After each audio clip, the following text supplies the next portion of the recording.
Hello students. तो देखिए हमारा जो एसएसटी का ज्योग्राफी पोर्शन है और जिसमें हम हमारे 7th क्लास का लेसन वन आर्न एनवायरनमेंट जो हम लोगों ने पढ़ा था, अब उसको आगे हम कंटिन्यू कर रहे हैं। तो हम major domains of the environment जो हम लोगों ने देखा, lithosphere, atmosphere, hydrosphere and biosphere consistent of to make a major domains of the environment. तो फर्स्ट ऑफ ऑल स्टूडेंट हम लोग डिस्कस करेंगे लिथोस्फीयर को। तो देखिए मैं आपको इनका मीनिंग बता देता हूँ स्टूडेंट, और क्लास 6 के अंदर सर आपको, कुलदीप सर आपको इन सब चीज़ों के बारे में ज्योग्राफी में पढ़ा चुके हैं। आई होप आपको कुछ चीज़ें याद होंगी, और अगर आप इसकी रीडिंग करेंगे तो आपको फिर से याद आ जाएगा स्टूडेंट। तो देखिए स्टूडेंट, लिथोस्फीयर का जो मीनिंग होता है, लिथोस्फीयर स्टूडेंट, आप लोग जिस लैंड के ऊपर रहते हैं, जिस ज़मीन के ऊपर या जिस धरती के ऊपर हम लोग रहते हैं, उसे लिथोस्फीयर कहा जाता है। तो हम लोग इसको क्या कह सकते हैं कि हमारी अर्थ का जो मेजर डोमेन्स पार्ट है लिथोस्फीयर, यानी कि जहाँ पर इंसान अपने घर बना करके रह रहे हैं, जितने भी जंगल हैं, ये सब लिथोस्फीयर के अंदर आएंगे। ओके स्टूडेंट, रीडिंग आप लोग करना। नेक्स्ट आता है स्टूडेंट आपका हाइड्रोस्फीयर।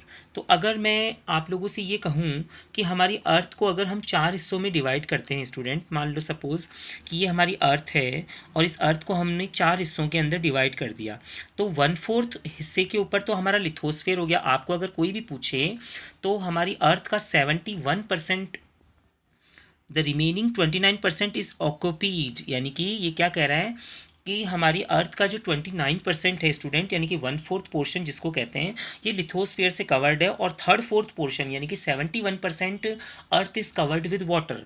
तो हाइड्रोस्फीयर का मतलब क्या हो गया स्टूडेंट, कि अगर हमारी अर्थ के 4 हिस्से करें, उसमें से 3/4 पोर्शन यानी कि टोटल 100, अगर अगर इसको हम टोटल 100 काउंट करें अर्थ को, तो हमारी अर्थ के अंदर से 3/4 पोर्शन यानी कि 71% के हिस्से के ऊपर चारों तरफ आपको सी मिलेंगे, बड़े बड़े ओशंस मिलेंगे, यानी कि पानी से ढकी हुई है हमारी अर्थ। और 29% यानी कि 1/4 पोर्शन के ऊपर लिथोस्फीयर है, यानी कि ज़मीन है। अब आता है स्टूडेंट आपका एटमॉस्फेयर। एटमॉस्फेयर के बारे में सर आपको अभी लेसन की स्टार्टिंग में ही बता चुके हैं कि the blanket of air is surrounded by is called our atmosphere. The word atmosphere has been derived from the Greek word atoms. atmosphere का इसने लिया student atmos, atmos which means vapours, atmos का मतलब होता है vapour, and sphaira which means sphere, यानी कि उसके चारों तरफ का आवरण। तो atmosphere is a thin layer of the air that surrounded the earth. It is a mixture of different gases. आप देखिए स्टूडेंट, आप लोग क्या कहते हैं कि व्हाट इज़ गैसेज, तो व्हाट इज़ एयर, अगर हम लोग एयर की डेफिनेशन लें तो air is a mixture of gases. तो हमारे एटमोसफियर के अंदर स्टूडेंट क्या है, चारों तरफ गैसेज ही तो हैं। ऑक्सीजन गैस है, कार्बन डाइऑक्साइड है, नाइट्रोजन है, बहुत सारे मतलब अदर गैसेस के अंदर जो आती हैं, आर्गन है, नियॉन है, हीलियम है, डस्ट पार्टिकल है, वाटर वेपर है, ये सब चीज़ें हमारे एटमॉस्फेयर के अंदर आती हैं। तो एटमॉस्फेयर की डेफिनेशन इसने क्या दिया स्टूडेंट, कि it is a mixture of different gases and surrounds the earth like a thin blanket of air is called atmosphere. As well as students आप लोग देखिए, नेक्स्ट जो आपका टॉपिक आ रहा है यहाँ पे, व्हाट इज़ बायोस्फेयर। तो अब मैंने आपको क्या बताया था स्टूडेंट, कि जब हमारा लिथोस्फेयर, हाइड्रोस्फेयर और एटमॉस्फेयर, ये तीनों चीज़ें आपस में जब इंटरेक्ट हो जाती हैं, आपस में जब मिल जाती हैं, तो एक कंप्लीट जो चीज़ बनती है उसे हम लोग क्या कहते हैं स्टूडेंट, इसे हम लोग बायोस्फेयर कहते हैं। क्या कहते हैं, biosphere. The term biosphere, as defined by the dictionaries, the part of the Earth's surface and atmosphere inhabited by living things. The biosphere from Greek, यानी बायोस मतलब लाइफ होता है स्टूडेंट, और स्फेरिया, बायोस्फेयर दो शब्दों से मिलकर के बना है ग्रीक वर्ड से। बायोस का मतलब होता है ज़िंदगी, और यानी कि मैंने आपको क्या बोला कि बायोस्फेयर का मतलब तीनों चीज़ें जब आपस में मिल जाती हैं तो उसको बायोस्फेयर कहा जाता है। तो यहाँ पे अगर हम लोग बायोस्फेयर के टुकड़े करें तो ग्रीक भाषा के अकॉर्डिंगली बायोस का मतलब होता है लाइफ, और स्फेरिया का मतलब होता है स्टूडेंट स्फेयर, यानी कि ज़िंदगी से भरा हुआ एक आवरण, उसे हम लोग क्या कहेंगे, बायोस्फीयर कहते हैं। और ये एक ऐसी लेयर होती है स्टूडेंट हमारी प्लैनेट के ऊपर, अर्थ के ऊपर, वेयर लाइफ एग्जिस्ट, जहाँ पे ज़िंदगी को हम जी रहे हैं, ज़िंदगी जीना संभव होता है। The encyclopedia of earth state that the term was coined by the geologist Eduard Suess 1831 से 1940 तक, इन 1875 इन्होंने एनसाइक्लोपीडिया के ऊपर मतलब कुछ लिखा था। He defined the biosphere as the place of the surface of the earth, यानी बायोस्फीयर हमारी अर्थ के ऊपर एक ऐसी जगह है स्टूडेंट वेयर लाइफ ड्वेल्स, जिंदगी को सरवाइव कर सकते हैं, जी सकते हैं। एडिशनली रशियन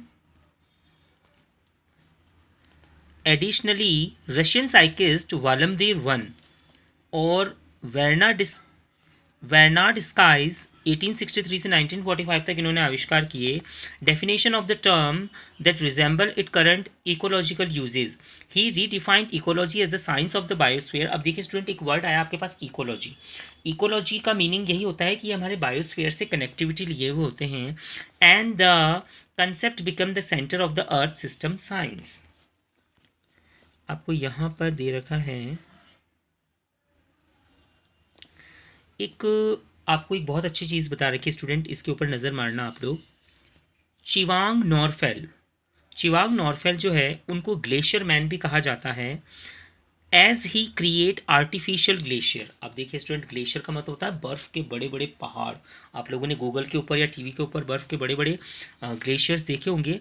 तो ये चिवांग नॉरफेल को ग्लेशियर मैन कहा जाता है क्योंकि इन्होंने खुद ने बर्फ़ का एक बहुत बड़ा ग्लेशियर खुद से बनाया था।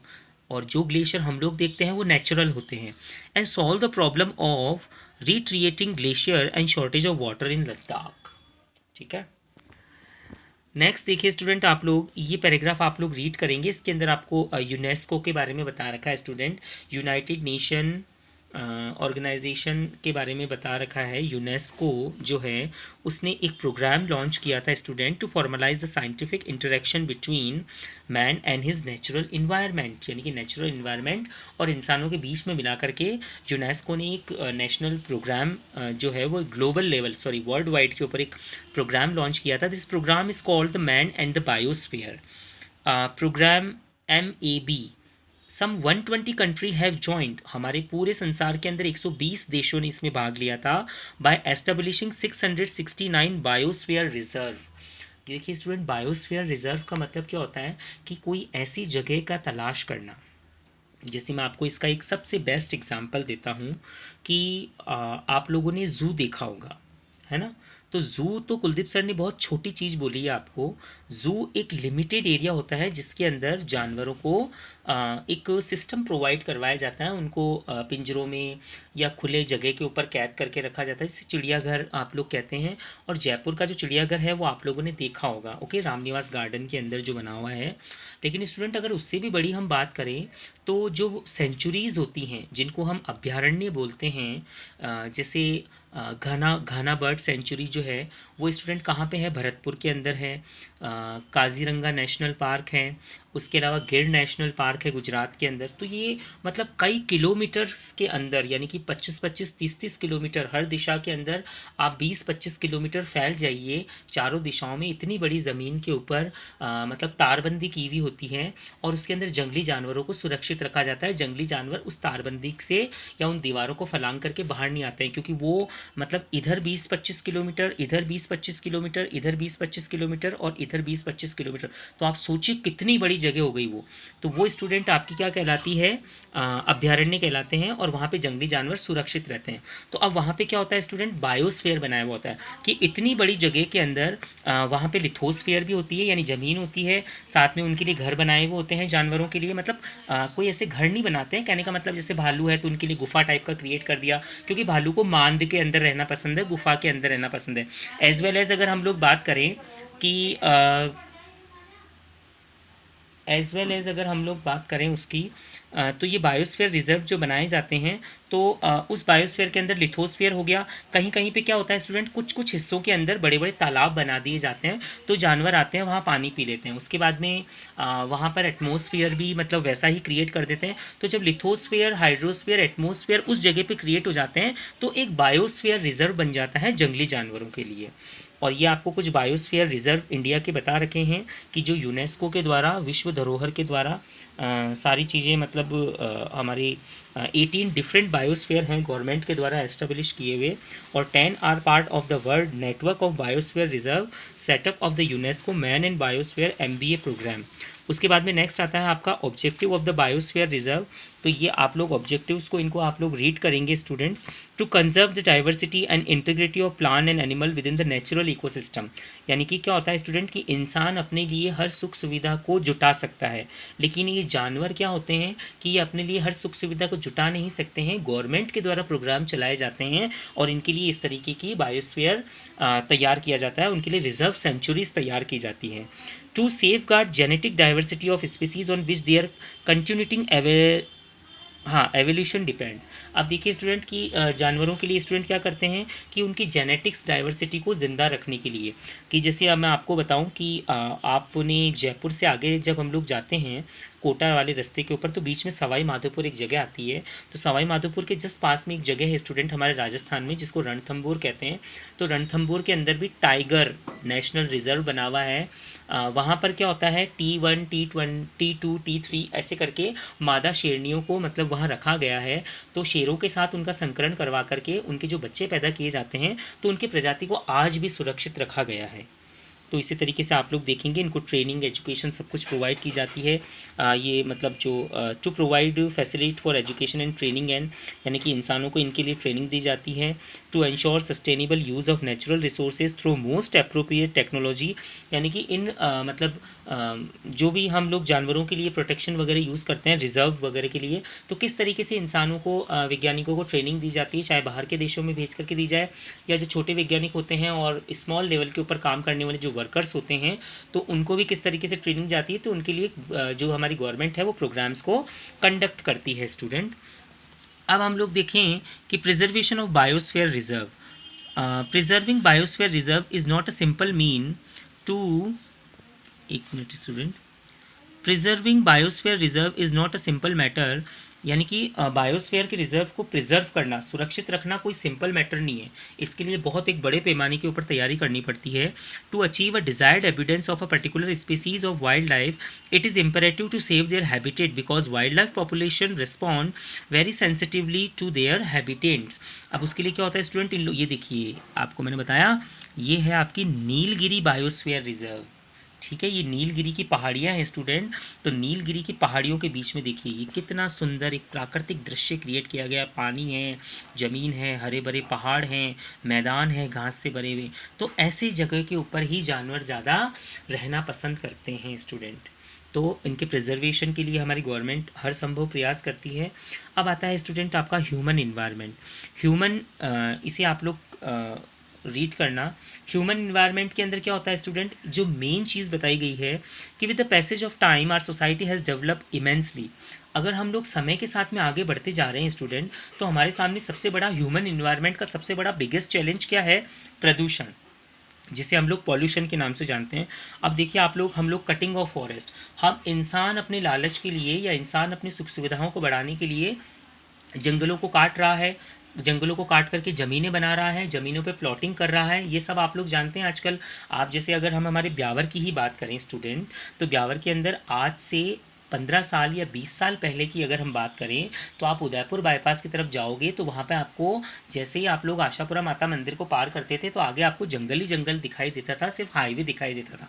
लेकिन अगर आज हम लोग जा कर के देखें तो उससे भी आगे चल करके जब हम लोग कृषि मंडी को पार करके आगे चले जाते हैं, हाईवे आ जाता है, उस हाईवे से भी 2-3 किलोमीटर और आगे चले जाते हैं, तब तक हमारा ब्यावर आगे तक बस चुका है। ठीक है स्टूडेंट। तो इंसान ने क्या किया, कटिंग ऑफ फॉरेस्ट कर लिए, पॉल्यूशन को बढ़ा दिया। एग्रीकल्चर के अंदर क्या हुआ स्टूडेंट, वो नई नई मशीनें लेकर के आ गया। अब नई मशीनें होती हैं तो स्टूडेंट प्रदूषण भी होता है, ट्रांसपोर्ट इतना प्रदूषण करता है, माइनिंग है and many more have then adversely effect our weather condition. अब जब हरियाली ही नहीं रहेगी, अब आप लोग कहते हैं स्टूडेंट, जैसे अभी की बात कर ले हम लोग रिसेंट की, इतने दिनों से सब लोग परेशान हो रहे हैं, गर्मी लग रही है सबको, सब सोच रहे हैं बारिश कब आएगी कब आएगी। लेकिन हमने प्रकृति के साथ में छेड़खानी स्टूडेंट खुद ने की है। ठीक है, क्योंकि हम लोग इन जंगलों को नष्ट करते जा रहे हैं, हरियाली को समाप्त करते जा रहे हैं, तो बारिश कहाँ से होगी। इसीलिए बार बार ये कहा जाता है कि अगर हम एक पेड़ काटते हैं तो 4 नए पेड़ लगा देने चाहिए। ये स्लोगन इसीलिए बोला जाता है students. Roads are overcrowded with traffic. अब आप लोगों ने आज देखा होगा कि आज के 20 साल पहले देखें हम तो रोड्स इतनी ओवर क्राउडेड नहीं रहती थी, लेकिन आज अगर हम लोग हमारे खुद के चांगेट का नज़ारा जा कर के देख लें तो आपको एक छोटी सी सिटी के अंदर भी रोड्स आपको एक बिग सिटीज़ जितनी ओवर क्राउडेड नज़र आने लग जाएगी। स्मोक एंड डस्ट पार्टिकल जो है वो हमारे एयर के अंदर फैल रहे हैं, नॉइस पॉल्यूशन हो रहा है students, and list is endless. और इन सब का मकसद क्या निकल रहा है कि ज़िंदगी एक एंडलेस सिचुएशन के ऊपर हमारी चली जा रही है। तो ये है स्टूडेंट हमारा ह्यूमन इन्वायरमेंट। डिग्रेडेशन के लिए आप ये 2 लाइन्स दी हुई हैं, अपने आप पढ़ेंगे। नेक्स्ट क्लास के अंदर इसके क्वेश्चन आंसर सर आपको देंगे। Goodbye, have a nice day.